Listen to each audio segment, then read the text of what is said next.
Okay, we know that the Alter Rebbe wrote in the letter that he wrote after he was liberated, Yutas Kislev, wrote Kishakarisi, Besefer Tilim, Bepasek Padah, BeShalom Nafshi, Yatsasi BeShalom Me'avaya Shalom. That the Geula happened when he read the Pasuk Padah BeShalom Nafshi. He connected the Geula with Padah BeShalom Nafshi. And the Rebbe brings in a number of places that the Mittler Rebbe's Geula, which was on Yud Kislev, that Padah BeShalom is in the Shir Tehillim of Yud, of the 10th day of the month, is also connected with Padah BeShalom Nafshi, and the Geula of the Frierdiker Rebbe. And in the Maamarim of Yutas Kislev and Yud Kislev, so speak in length about the idea of Padah BeShalom, the way it relates with Avodas Hashem, and the connection of each of the Geulas with Padah BeShalom. So there's a number of Maamarim of the Rebbe from Yud Kislev and from Yutas Kislev that elaborate further on these ideas of Padah BeShalom Nafshi and the way they relate to Avodas Hashem. And this Maamar speaks about some of the basic inyanim, the basic ideas, the way it is in Chassidus of Padah BeShalom. What's the difference between a Padiyah BeShalom and a Padiyah B'derech Milchama, and how they both translate into different aspects of every person's Avodas Hashem. Padah BeShalom Nafshi Mikravli Ki Berabim Hayu Imadi. The translation of the pasuk, David HaMelech said, Padah BeShalom Nafshi, the Eibishter redeemed me BeShalom in a peaceful way, Mikravli from the wars that threatened me, Ki berabim hayu imadi, because many were together with me. That has also different translations in Gemara and in Chassidus. Umevar bala geula b'mamari dibra maschal zet. The Mittler Rebbe explains in his Maamar, dibra maschal Padah BeShalom, shenitfas b'sifrei Shari Tshuva. The Pirish Padah BeShalom, says the Mittler Rebbe, what's the taich Padah BeShalom, what's the advantage that David HaMelech is speaking about, that the Eibishter redeemed him BeShalom Dafka, emphasizing that the Padiyah was a peaceful Padiyah, who Padiyah he be'efen, this implies that the Padiyah was in a way, Shahaminagid Mizbate Legamre, that there was no trace left of the enemy, Shalachein ein sarach lemelchama klal, and therefore there was no need for a war. When you have to fight with the enemy, so it's not called a Padiyah BeShalom, because you had to fight in order to achieve that victory, to be Padah, to be redeemed. Padah BeShalom means there was no need for a war because the enemy was completely removed. Valderech, so the example of this of a Padiyah BeShalom is Alderech Shahaya B'mei Shleima, the way it was in the days of Shlomo HaMelech, that we find that Shleima, and the pasuk says, was called Shleima, Shashalim Haya B'yamav, is based on the word Shalim. Shakol HaGoyim Nizbatlu L'gabi Shleima Shalaya Yidei Milchama. Shleima was a reign of peace, but the peace didn't come because he was successful in his wars. By Shlomo, he was so powerful that all the enemies, all the Goyim were in his battle. They were automatically battled him, and there was no need for a war. Shalachein Nikra Shlomo, and therefore the pasuk says this is connected with his name. He was named Shlomo Ki Shalim Haya B'yamav, representing the Shalim that reigned in his days, because the true Shalim is not having a need to fight a war against the enemies. So this is what the Mittler Rebbe says is the meaning of the pasuk Padah BeShalom. It's a Padiyah where no war was required. Umidayik ba Maamar, the Mittler Rebbe asks in that Maamar, the kasher nimtzaim b'matzev she'ein minagdim klal. If that's the case, if Shalom implies that the enemies aren't existing anymore, there's no more enemies, they were battle. When you're in a situation that you don't have an enemy, Lama tzarech Padiyah, then seemingly there's no need for a Padah. So it seems like an oxymoron. Padah BeShalom, if there's a Shalom, then you don't need Padah. How do you need to be redeemed if you're in a state of Shalom? That's what the Mittler Rebbe asks. And the Rebbe is going to explain further the question. The explanation of the question, because seemingly one could argue, what's the question? Padah BeShalom means that the Shalom is describing the circumstance after the Padiyah. I was redeemed, and therefore I was brought to a situation where I experienced Shalom. Why is there a stira? Why is there a contradiction between Padah and BeShalom? So the Rebbe is going to explain the Mittler Rebbe's question. Ki pirish Padah BeShalom, the true meaning of Padah BeShalom, Huleisha hashalim ba la'acharei haptiya. Padah BeShalom doesn't mean that there was a pdiya that brought to the shalim, because then the pdiya itself is not in a manner of shalim. If the pdiya was the cause for the shalim, so the shalim was something that was after the pdiya. Hainu shapdiya hi b'derech milchama. If I say that the pdiya, the redeeming, the salvation of the Eibush that brought to the shalim, that means that the pdiya itself was through a war. He fought a war, he won the war, v'achar kach nasa shalim, and then that led to shalim. That wouldn't be called Padah BeShalom. The pdiya itself then can't be described as being in a manner of shalim. Kiyim, therefore, what must be the meaning of Padah BeShalom? That the pdiya itself was in a way of shalim. Shapdiya atzma hi b'shalom, that the manner of the pdiya was in a peaceful manner, meaning there was no need for a war. So then that explains the question of the Mittler Rebbe. If there is shalim, if the pdiya itself was in a manner of shalim, so why is there a need for a pdiya? Therefore, this is the basis for the question of the Mittler Rebbe, that if it's such a state of shalim, if there's a state of peace, already at the time of the pdiya there was peace, there was no enemy, ain't sarach l'cheira l'pdiya, then you seemingly don't need pdiya, and therefore we have back the question, the words Padah BeShalom are contradict each other. If there's shalim, there's no need for a pdiya. How can you have Padah BeShalom? Now, so that's the question of the Mittler Rebbe, and the Rebbe explained the question. Why it's a question? Because Padah BeShalom means that there is already shalim at the time of the pdiya. So what is the pdiya from? The Rebbe adds to that the bepasuk ze gufa ksiv Padah gemer mikravli. Besides the question being because Padah, saying that I'm being redeemed, implies that there's an enemy, otherwise who am I being redeemed from? Besides that, says the Rabbi, this pasuk explicitly says mikravli, that David HaMelech said, who am I being redeemed from? From the wars that are threatening me. Min ha-milchames habayim alai, from the wars that are coming up against me. So then it says clearly that there's a war. How could you say on the one hand that you're being redeemed from the threat posed by the war, and at the same time say that the pdiya is b'shalom? How is it possible that being redeemed mikravli from the wars that are coming up against me should be described as a pdiya b'shalom, if shalom means that there is no enemy and there's no need for a war? This seems to be two opposites. So the question was twofold. On the one hand, Padah BeShalom itself, just the words Padah BeShalom seemingly don't go together, because shalom means that I don't have a threat, and Padah, being redeemed, means that I must have had a threat. And also, Padah BeShalom mikravli doesn't go together. If it's BeShalom, shalom means that I have no enemy. Mikravli means I'm being threatened by a war. Now adding, even making the question even stronger, says the Rebbe.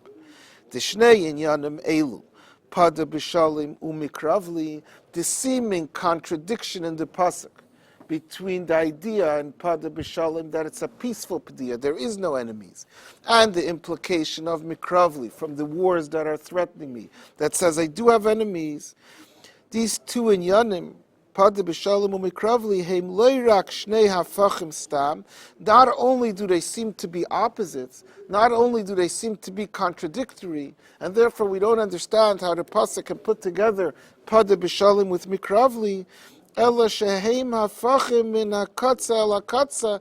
The opposites in this case between BeShalom and mikravli is from one extreme to the other extreme. They are complete opposites. Dehinei. Hatam al zeh shemelchama nikras b'shem krav milashon kirav. The Rebbe is going to explain, because not only mikravli means a war and BeShalom are two opposites, but the specific term of mikrav being used to describe a war is describing the most intense type of war. It's not just a war, but it's the worst kind of war. So Mikravli and BeShalom are two opposites in the furthest extreme.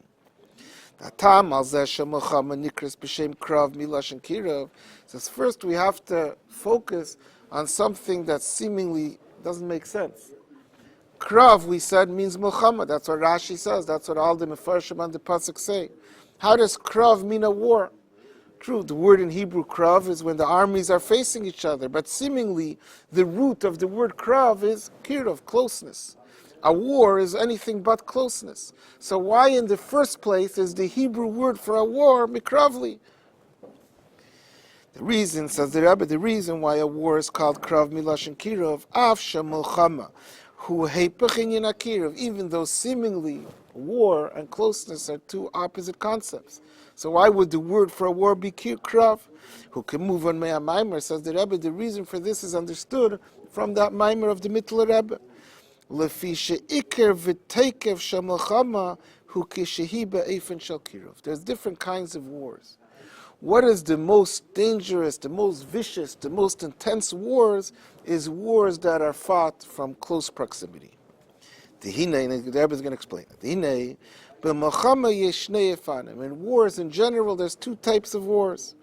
One way is one type of war is where the warring parties are far from each other. They throw on each other they shoot arrows at each other, they shoot missiles. When the war is fought from the distance, so there's a lot more that can go wrong, the danger isn't as intense. The other type of war is when it's fought from close proximity, like a war with swords, when they're killing each other with swords, that's a much more dangerous war. Va'ad, or even more intense war, that the two fighters are actually wrestling with each other. Like the Lashon HaPasuk, Vaye'avik Ishimei, when the Malach of Esau fought with Yaakov, it's described as Vaye'avik Ishimei. He wrestled with him. That's the most intense struggle.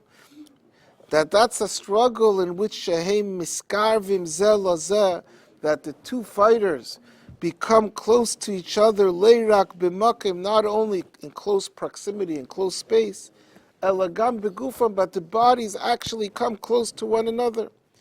Va'ad Shnei Haleichim Chayfkim Zeh Zeh. When they're wrestling with each other, they embrace each other, they grasp each other. They're as close as can be. And yet that fight is the most intense fight. That's the biggest struggle, the most intense struggle, the Milchama Zu. This war, when it's fought from close, not only is a war with swords more dangerous, more threatening than a war from shooting arrows from the distance, the war when they're actually struggling, physically wrestling, Hu Milchama Kasha B'Yeser, is the most intense type of a war. It's the strongest fight. There's no part of you that gets away from the fight. You're completely immersed in the fight. So the term Krav, in describing a war, doesn't just describe the presence of a war, but it describes the most intense, threatening, dangerous type of war from all the wars that there are. So in this pasuk, not only do the words Mikravli tell us that we're talking about that there is a war, seemingly the opposite of Shalom, because if there's a war, there's a struggle, but it's a war that implies a war that needs the biggest struggle, the biggest threat, the biggest danger, the most intense war. So not only is Mikrav the opposite, but it's the complete opposite of Shalom, but it goes further. Shalom implies the highest level of peace. Shegam HaShalom Shebepasuk Zed, the Shalom that's implied in Padah BeShalom, Hulei Shalom Stam, it's not just peace in a general way, which would also be contradictory to a war, and especially contradictory to an intense war, as implied by the term Karev, but especially when we pay attention that the Shalom over here is not Stam Shalom, ela Tachlis Hashleimus Shabeshalom, like the Rabbi is going to bring that. The Maamar Chassidus explain that the Shalom that's being described in Padah BeShalom is the ultimate, is the greatest level of Shalom. Kamesha Mevar, Balagula, like the Mittler Rebbe explains by Maamar in his Maamar Padah BeShalom. The Amitis HaInyan de Padah BeShalom Nafshi, the true meaning, the true translation, definition of Padah BeShalom, Hu she'elu shahayu mikaydem seinim u'minagdim heim nasim oyavim gemurim. The true idea of Padah BeShalom, when does the P'tiyah lead to a state of Shalom, of peace? As long as I have an enemy, as long as I have an opposition, I'm not truly at peace. How could I be at peace when there's someone who's against me? When could I say there's a true Padah BeShalom? When the enemy, when the opposition change sides, he becomes on my side. In the words of the Mittler Rebbe, they became oyavim gemurim. They became complete friends, complete supporters. Oh, so now there's true Shalom. And therefore, says the Rebbe, the inyan zeh hu l'mayla gamei hashalom shahaya b'mei shleimai. In a general sense, we brought down earlier, and it's brought down in many of the Maamarim, when we want to give an example of Padah BeShalom, the example is Shlomo HaMelech. Because Shlomo HaMelech never fought any wars. He didn't need to fight any wars. Because his strength, his power was so great that anyone who would have considered opposing him changed their minds. So it was a peace that came without fighting any wars, and that's why that's usually the example of Padah BeShalom. But now, says the Rebbe, that's not the ultimate Padah BeShalom. Because we said the ultimate Padah BeShalom is not only that the enemy doesn't combat you, but the enemy became your best friend. And that didn't happen by Shalom. By Shlomo HaMelech. By Shlomo HaMelech, he was so powerful that the enemies stayed away, but they didn't become his friends. The Inyan Zed, this idea of the ultimate Padah BeShalom, that the opposition became oyhavim gemurim l'mayla gamei hashalom shahaya b'mei shleimai. This is even greater than what was by Shlomo HaMelech.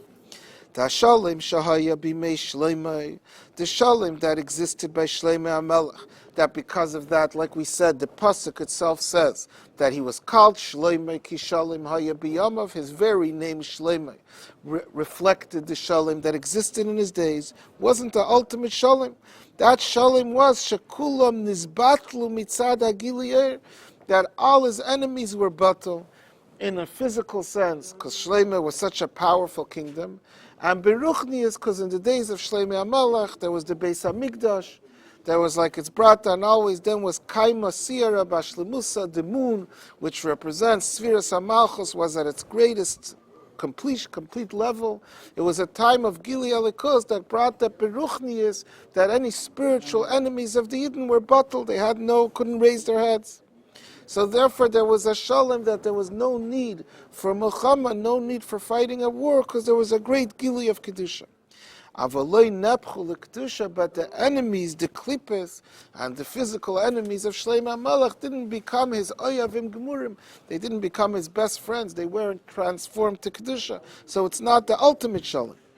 Vamitis inyan hashalom, the true meaning of shalom, shegam hamenaged nepach l'kedusha, that not only the enemy stops fighting, but he's actually changed over to kedusha. He becomes your friend, your supporter. That will happen la'asid lavi. So the Padah BeShalom that's spoken about in this pasuk is referring to really mainly to the ultimate shalom that will exist when Mashiach comes, that not only will the enemies not fight, but they'll all become changed to Kedusha. Kamesha Kasav, that then the oivim, the enemies themselves, will be transformed to good, like it says in the pasuk, Az epeichela amim safa berura, that it says in the pasuk, the Eibishter says, I'm going to transform, I'm going to change over all the nations, la'avdei shechem echad, that they'll all together serve the Eibishter. So the enemies, the Goyim, all become part of the same team. Not just they're not fighting us, they're joining us. When they're joining us, that's the ultimate shalom. That didn't even happen by Shlomo HaMelech. Valderech, not only will this be true, this ultimate shalom that the enemies themselves are transformed. With regards to human beings, like we just brought the pasuk of the Shachamecha, that all the nations will join us together in unity serving the Eibishter, but it will be true even b'negei lebalei chayim, even with other creatures, with living creatures, like the pasuk says, "V'gar ze'evim keves." So the animals that by their nature, their opposition, they fight with other animals, they attack other animals, then when Mashiach comes, they'll live in peace. So even with regards to other creatures, they're all changed to becoming completely good. Va'ad, to the point that the ultimate Padah BeShalom of when Mashiach comes, is that even the creature that represents the epitome of evil, which is the Nachash, Va'ad Shegama Nachash, the serpent, Pesen V'tzifayni, like it's called in the Nevuah of Yeshaya, Yehapich L'tayv, will also be transformed to good. So it's the real Padah BeShalom that every single negativity, every enemy, every human enemy, every living creature enemy will all be not just not fighting us, but transformed, become part of our team. They'll be changed to good. I only know that their nature will change, as opposed to that idea that Padah BeShalom teach that after there's a struggle or there's some kind of mission, then they themselves come to the realization that they not in a natural way, that they should be on the other side. But it's without a struggle then. Then it could be because they're gili alikus. That happens when Mashiach comes, causes automatically that they're not enemies anymore. They're all changed to good. But here their nature is changing. The animals. Why is their nature changing? Because of the gili alikus of Lasalavi. This is all the pasuk is describing the v'nigla kfei davaya, the same nevuah. Where do you see that even the nachash hakadmoni, when Mashiach comes, is going to be Taiv, is going to be changed? That's the ultimate evil. It's the first existence of evil in the world. It says in the Chazal, on the pasuk, Gam oivav yashlim ite, that even his enemies will make peace with him. Says Chazal, Zeh hanachash. Which enemy is this referring to? This refers to the nachash hakadmoni. So even the nachash, the shalom of Lasad Lava, is that the ultimate enemy, the ultimate evil, the nachash, will also become good. Says the Rabbi, you think, how could that be? The nachash is the face of evil. How could it be? It's going to become good. Yashlamite, it'll make peace with us. It'll become good. So Rabbi, this happened already. In the beginning of the Bria, when the world was created, Lefnei Chet Eitz Hadas, before the Chet Eitz Hadas, so then the Nachash wasn't evil. Like it says in the Gemara, Shahaya Shamash Gadol, on the contrary, the Nachash was a very loyal servant, was a loyal helper. So he started off good. And therefore, when Mashiach comes, he's going to be good again. And not only that, we must say even further, that not only will the Nachash, when Mashiach comes, become good, become like he started off, a loyal, helpful servant, a helper, but more than that, it'll become even greater than that. The Akiva and Shekol Yerida Hit Tzerech Aliyah, we know a basic rule, a Yerida has to be Tzerech Aliyah. Every Yerida, every descent is only justified if it brings to a greater aliyah, if it brings to something better than before. Otherwise, what was the purpose of the Yerida? So the Nachash that had this tremendous Yerida, it went down to being the face of the Yetzer Hara of everything, has to be for the sake of not only going back to being a Shamash Gadol, not only going back to being as good as it was when it started off, but it must be better than he was when he started off, because otherwise, what was the purpose, what was the justification for the Yerida? Kivan shekol Yerida Yitzerech Aliyah, behechrich leimer, we must say, shebirur v'aliyah sanachash la'asid lavai, that the birur, the refinement, the making better, the elevation of the Nachash, when Mashiach comes, when it'll be this Padah BeShalom, tia l'maylo yeser gamei adarga d'shamash gadol, will be not to be back the way it started off, but to be higher and better than the way he started off when he was a Shamash Gadol, shayelifnei Yerida, because only that would justify the Yerida. The Rebbe explains in Hara 19, just to give us some insight in understanding in what way, in fact, will the Nachash, when Mashiach comes, be better than he was when he started off. If the Gemara says he was a Shamash Gadol, he was a great servant, a great helper, what's better than that? Says the Rebbe, Chamuvan Hara 19, Chamuvan, like it's understood, Gamizah, from the mere fact, Shabetchila, the Nachash was created, true, he was on a very high level, he was a Shamash Gadol, but Af Shahaya Shamash Gadol, Haisav Sharis Yirida, Ad Lechat Eitzadas. He was a Shamash Gadol that had room to become so low, which he did. So obviously that Shamash Gadol wasn't perfection. He was a Shamash that was able to do bad. Masha'in Kein La'asad Lavi, when Mashiach comes, he'll be a Shamash Gadol, then everything is permanent. That doesn't have the ability to go off, that doesn't have the ability to do something wrong. So that itself brings out the way the Shamash Gadol is a greater Shamash Gadol. But what we brought out over here is that the Padah BeShalom is not just a peace, not even just a peace the way it was by Shloimeh HaMelech, where no one's fighting you, but it's the ultimate peace which we'll experience when Mashiach comes, where the enemy actually became your greatest friend.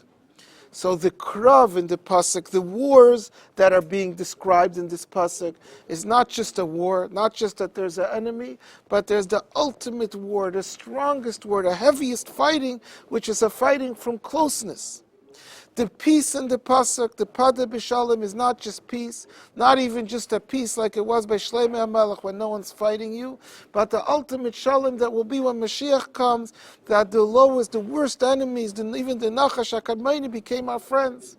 So that makes stronger this question that the Mittler Rebbe asked in a general way. The Rebbe is now strengthening the question that the pasuk seems to be describing contradictory ideas from one extreme to the other extreme. How could the same pasuk be describing a state of Padah BeShalom and Mikravli, if Mikravli is the most intense war and BeShalom is the ultimate and perfect peace? Well, Pisa, that's just to spell it out, the question, well, Pisa, tzarech lahavin eid yeser, with all that we explained, so the question we strengthened, the question of the Mittler Rebbe becomes a much stronger question. Mashakasav Padah BeShalom Mikravli.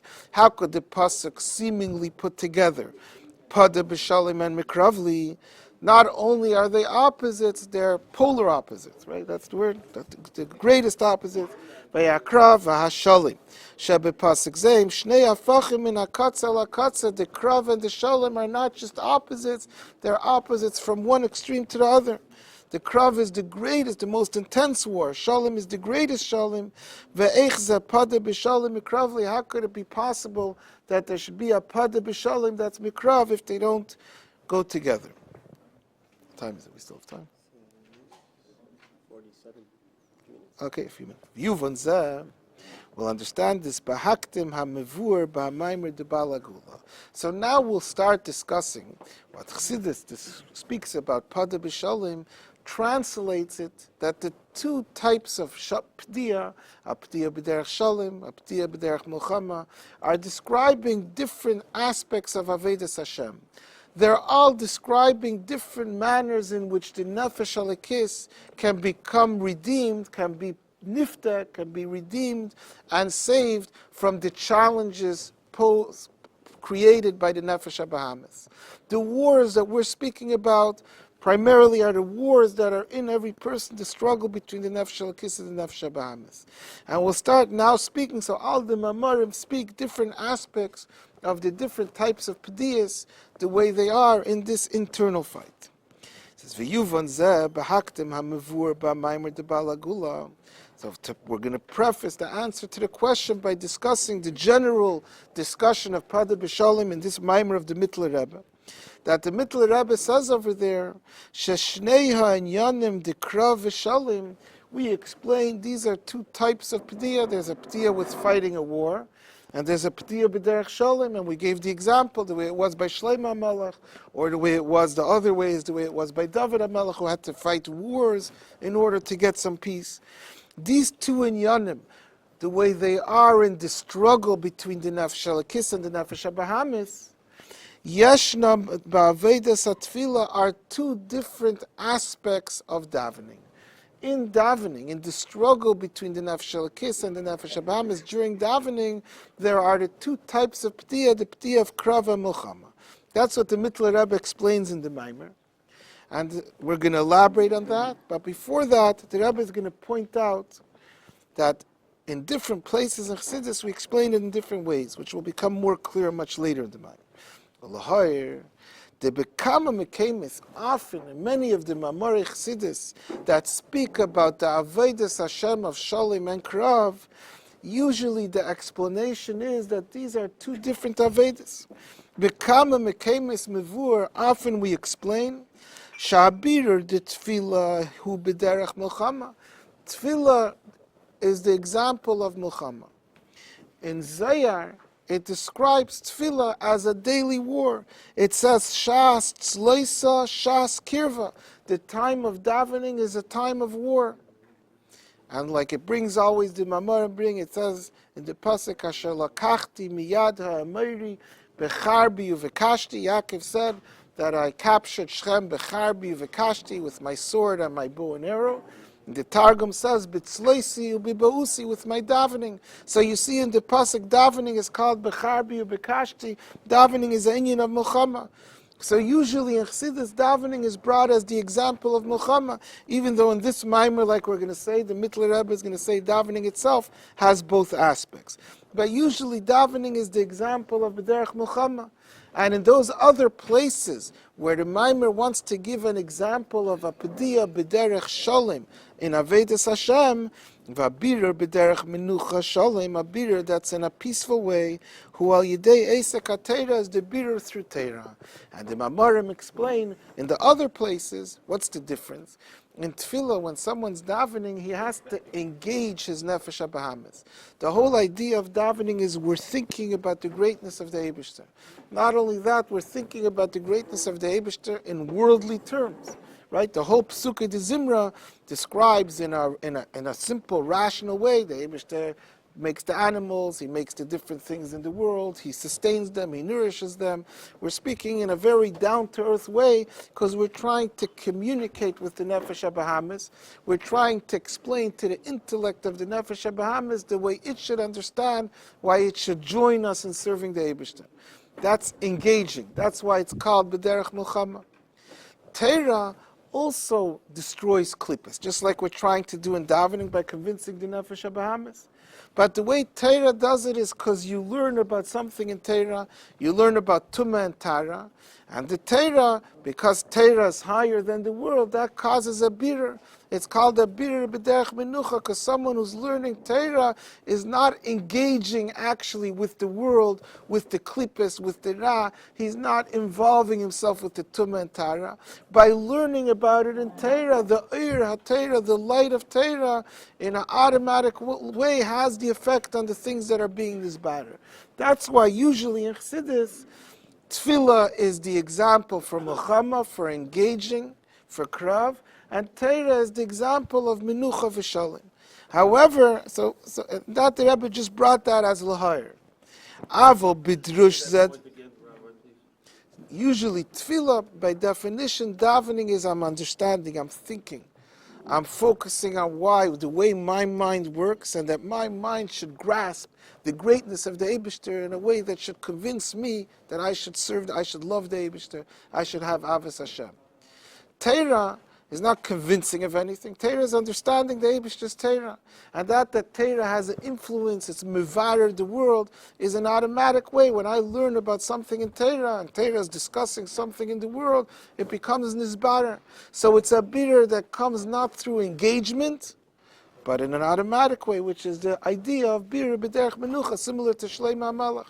And that's why often in Chassidus, and many, like the Rebbe said, Bekama Mekemis, in many places in Chassidus, Tefillah is an example of birur b'derech Milchama. Torah is the example of birur b'derech Shalom. But in this Maamar is speaking a different aspect, and later we'll see how they both go together. But this is like parenthetically over here, the Rebbe says, Avo b'drush zeh, de bala geula, in this drush, In this Maamar of the Mittler Rebbe, Mevur, he explains, Shegam ba'avedas atfila yeshnam shnei inyanim, gives us a different perspective of understanding the two inyanim of Shalom and Milchama in Tefillah itself, in Avedas atfila itself. Okay, so I guess next time we'll start from the two inyanim.